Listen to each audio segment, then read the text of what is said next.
Hi and welcome to how to do supported shoulder stand or Sarvangasana. I hope you are warmed up as this is quite a challenging pose, so please check out one of my short yoga flows first to make sure you're nice and warm.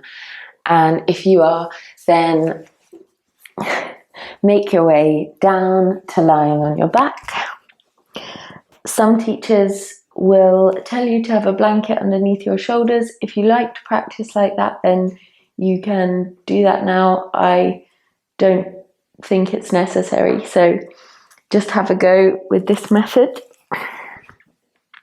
Bring your heels close to your glutes and then squeezing your glutes, rise up into a low bridge position. Then bringing your elbows together in line with the shoulders underneath you. Place your lower back onto your hands and then tuck the tailbone. And if your hips are quite high, then you should be able to lift the knees and flip the hands around so they're supporting your lower back. If you have tried this and it feels impossible, that might be because your feet are too far away from your body or because your arms are too wide apart. You really want to crawl those arms down underneath you so that you've got that support structure below the heaviest part of you, which is going to be your lower body. So bring yourself up into this position. If you can do this, then you're already in a shoulder stand. From this point, make sure that you are not moving your head from side to side. So if you need to watch the video first and then have a go, then do it like that. Do not turn your head to one side while you are in shoulder stand.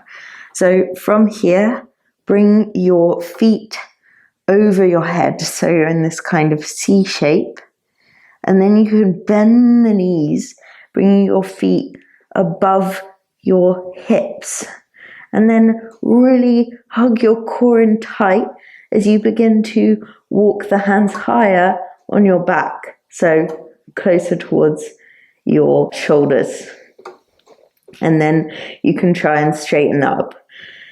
The only way that you will be able to bring the legs straight is if you have the hips directly above the shoulders. So if your hips are too far back or too far forward, you're going to be very wobbly. So maybe in this bent knee position, bring your hips further over the shoulders and then reach your feet up towards the sky.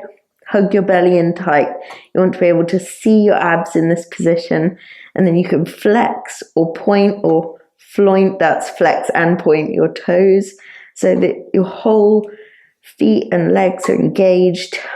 And then you can experiment with placing the hands down on the mat, planting the palms into the floor.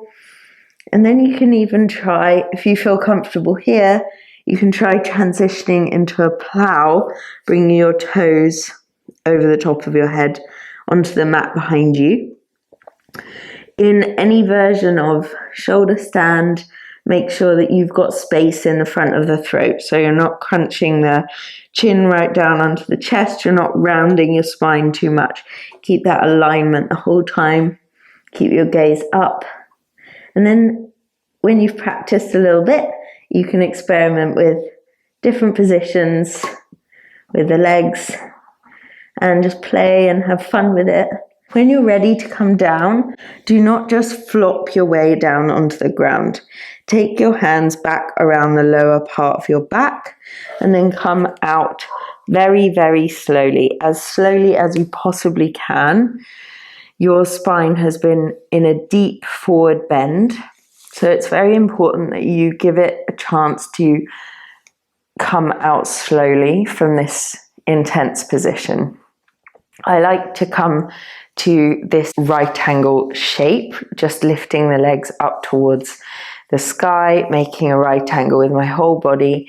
And then when I feel ready, I slowly bend the knees and bring the feet down and just come to this semi-supine position. And you might feel a slight sensation in the back body.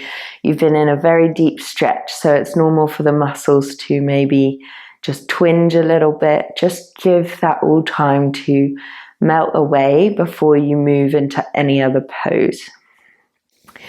Then when it feels good to you, you could hug the knees gently into the chest. Take a deep breath. And then usually in a yoga class, you will be told to come to fish pose. So we will do that now. Bring your hands underneath your glutes.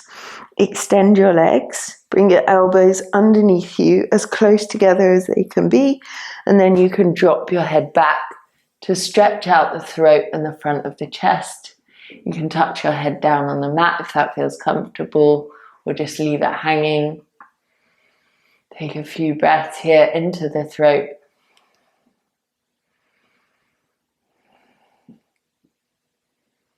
And then you can walk the elbows out and slowly bring yourself down to lying on your back.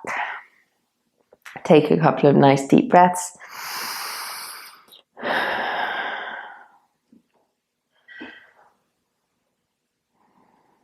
And then make your way gently and slowly up to seated.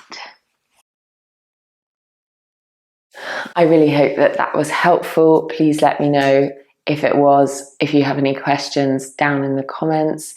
Give the video a like and don't forget to subscribe.